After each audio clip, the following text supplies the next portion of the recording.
All right, we're back. By the way, we're having a little bit of trouble with the with It's all me, Pete. no All with the me. feed. Hold on, dude. The problems today, and this is when working in local TV for 8 years really comes into play for me because stuff goes sideways all the time. And yeah, so right now, Mike is producing the show, and when your producer says, God, do I miss Zach? when he says, I don't know how Zach does this every day. That's when you know you're in deep. And I'm starting to get text messages from people that actually watch the show. They're like, it's glitching, and then the glitching thing's out of our control. The glitching thing I got nothing to do with. Okay. The glitch is hey, I'm looking at the monitor here. I'm raising my hand, so maybe it's getting better. If I can ever say anything, I'm saying AT&T and business internet. Yeah, you can stay away, folks. Stay away. So we are live as we always are from the 21st floor of the Alico building here in Central Texas, Waco to be specific. The Jets are set to finalize a trade. This is big news in the NFL. The Jets are going to acquire Devontae Adams, okay, and they're going to get him from the Raiders. They're finalizing the trade. So, hey, again, I like this sort of the sexiness to big time sports, and this is a sexy situation now in New York, and here is why. I mean, you just fired your coach after 5 games, which Bill Belichick, by the way, or 6 games. Bill Belichick just opened up a can on Woody Johnson and the Jets ownership last night. He was on the Manning cast. And, of course, Bill Belichick, if you remember, so Bill Parcells was being penalized by the NFL. And when he was being penalized by the NFL, he had signed to be the head coach of the New York Jets. Now, because of specific things surrounding his penalty by the National Football League, Bill Parcells was initially thought to, okay, he's not going to be able to coach. So while he can't coach, Bill Belichick will be the head coach, and Bill will be the coach in waiting. This is for the Jets. Remember, Belichick was always tied to Bill Parcells in New York with the Giants. They had great success there, won 2 Super Bowls, and then they ended up coming over to the Jets together. But as Bill was waiting out the rest of his suspension, and honestly, I forget exactly what it was for, but he was not able to coach for some, I think, personnel reason, or maybe maybe the Giants had it in their contract that he couldn't go coach for another team. So he had to wait a year. Maybe it was something like that. So Belichick was the coach. But anyways, that gets resolved. And then Parcells is now the head coach of the Jets, and Belichick is his defensive coordinator. But Bill Belichick was officially the head coach of the Jets. So while Bill Parcells is the head coach of the Jets, the team gets so much better. And obviously that's thanks in part to Bill Belichick. And the whole thing that goes on, though, is that Bill Parcells is coming down to the end of his time with the Jets. He had a major heart problem. It was taking a real toll on him. Remember, after this, he would make another stop with the Cowboys, obviously, but he felt like coaching was done for him. So while he's talking about pulling away, there's a lot going on. He wanted to hand over the coaching reins to Bill Belichick. This is a story a lot of people know. I'm just kind of going through it here because it's interesting. Maybe you don't know. And so at the time, the Jets were owned by Leon Hess and the Hess family. Very reputable ownership group and very honorable group. They were sold to the Johnson family, right, of Johnson & Johnson. So now Woody Johnson is the owner of the team. Okay. And this was towards the point in time where Parcells was handing the reins to Bill Belichick, and Parcells was going to run the team, right, from the front office. And Belichick was, again, the head coach of the Jets. Again, he hadn't coached a game. So he was the head coach of the Jets, officially named the coach. And he was not happy with the situation as far as he felt like he was thrust into the role by Bill Parcells. He didn't like the ownership group, the Johnson family, at all. So what did he do? he found a way to wiggle out of it. And really, he didn't find any specific, like, crazy loophole. He wrote on a napkin, I retire as HG of the NYJ, BB.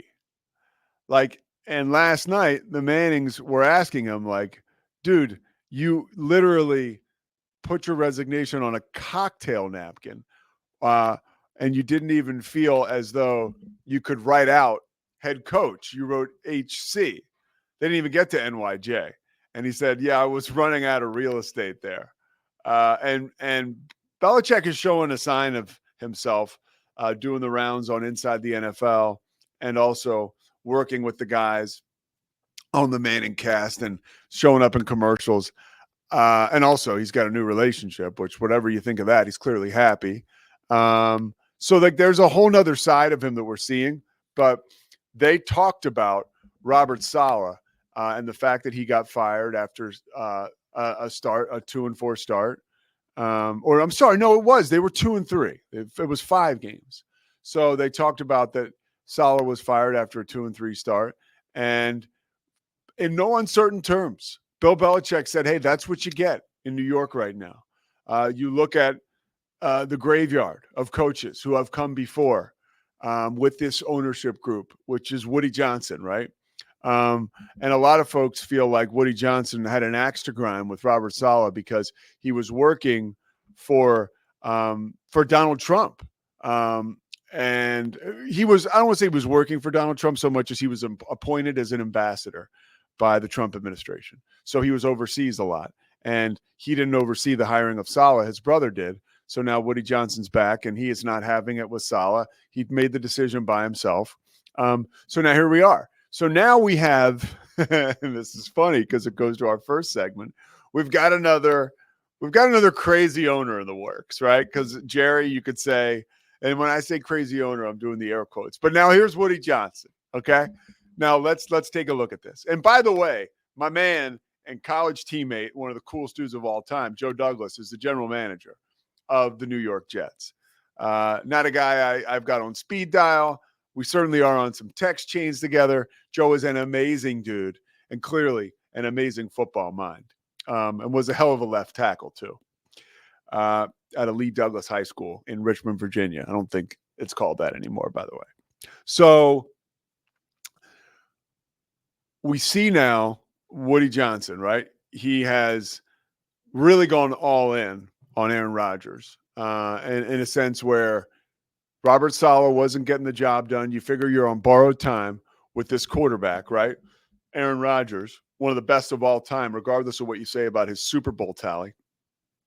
And you understand that you have a finite amount of time with this guy. So now you're starting to panic a little bit, right? Robert Saleh gets canned after 5 games. If you're going to fire a guy after 5 games, you might as well have fired him in the offseason. But again, you talk about great general managers. They used to say this about Jerry West, like you got to be quick to admit you're wrong, right? So if you made a mistake, and by the way, Joe Douglas had nothing to do with this firing by all accounts. It was Woody Johnson. So if you come to a conclusion that you want to make a change and that you made a mistake over the offseason by keeping your head coach, well, go ahead, make the move, fire him. So I guess that's what went on. You can only assume that's what went on with Woody Johnson because he sees only a small window of time left with Aaron Rodgers. Fast forward to last night. They lose on Monday Night Football, a game that the Jets were in the entire time and maybe should have won. The end of the game where Rodgers heaves it downfield for Mike Williams, one of the targets now. He's become like a key target for the Jets, which highlights their issues at wide receiver. It wasn't a great throw, but trying to adjust to it, Mike Williams falls down and the ball gets intercepted. The game is over. It's very clear that he likes going to Gardner as one of his favorite targets. I'm sorry, not Gardner, but he doesn't like going to Williams, right? He's got other favorite targets on the Jets. Mike Williams isn't one of them, but it's a wide receiving core that could be improved. Well, now here's Davante Adams. Okay, Davante Adams, very close very close with Aaron Rodgers. So you would see that, or one would believe that this is an Aaron Rodgers move. Let's take a look now at some of the details. As we mentioned, this whole thing is developing right now before our eyes. But they're trying to save their season. That's how Rich Cimini is putting it. Now, Rich Cimini is the ESPN beat writer for the New York Jets. He says, determined to save their season from ruin and preserve their hopes of ending a half-a-century Super Bowl drought, the Jets are finalizing a blockbuster trade for star wide receiver Davante Adams. That's his sources told ESPN and Adam Schefter today. Adams took a red-eye flight into New Jersey early this morning with the deal basically in place and is scheduled to take a physical to finalize the trade, a source told Schefter. The Jets are assuming the balance of his contract, his remaining salary. Let's see, what else? Okay, so here is okay. The trade will reunite Adams with quarterback Aaron Rodgers in hopes of recreating one of the most dangerous duos in recent NFL history. And here's the quote. "We're back, man," Adams said while briefly joining Rodgers at the Jets facility in Florham Park, New Jersey for the quarterback's weekly appearance on the Pat McAfee show. So here we go. At the fall NFL owners meeting, which that's what Jerry Jones was talking about earlier in his radio hit. At the fall owners meetings in Atlanta, Jets owner Woody Johnson confirmed a trade for Adams is in the hopper. That's in quotes. Okay, now this is wild because we've got two situations right now. I took up for Jerry Jones in the first segment, but of course now I am talking about the fact that I said don't blame Jerry Jones, but he is still an owner that you could consider somebody who's got a lot of control and is sort of like pulling all the triggers to everything that goes on. Well, let's look at the Jets. We've got the same deal. We've got a half-a-century drought for a Super Bowl. That's longer than the Cowboys, right? Woody Johnson has never won a Super Bowl, and he certainly hasn't made much progress in the way of that as owner of the Jets. So now he's kind of doing that wild hair stuff, right? Let's fire the coach. All right, this is Aaron Rodgers' time. Well, let's make a trade for Davante Adams. That'll fix it. Remind you of they're kind of remind you of each other. As Mike Hamilton is back in the room. Mike, is Nick in the waiting room? Nick is not here yet. No. Okay, he's not in the waiting room. Okay, I wanted to make sure I saw that pop up there. But so that's another situation as we look at, are these owners taking like maybe too much control? I think in the case of Jerry Jones, again, he probably is, but at the same time, they've had pieces in place to win Super Bowls. They just have not done it. So from a personnel standpoint, he certainly has done all he can to get talent on the field. And hey, man, if you got enough talent to go undefeated at home and finish the season with home field advantage in the NFL playoffs and the NFC, then you've probably done a pretty damn good job putting the team together. So Jerry Jones did that. Woody Johnson reminding us all a little bit of Jerry Jones, right? As he continues to do everything in his power, right? He's going to will it to happen. And at the end of that statement for me, I, again, put a bow on it saying, like, this situation in New York is getting very interesting. And there's no place like New York to have a situation this palpable play out. All right, we'll be back with the final segment of the Pete Souza Show, powered by the Rogue Media Network. We're efforting Nick Picked to join us here down the stretch. And hey, man, it's a beautiful Tuesday, by the way, in Texas. We'll be right back after this.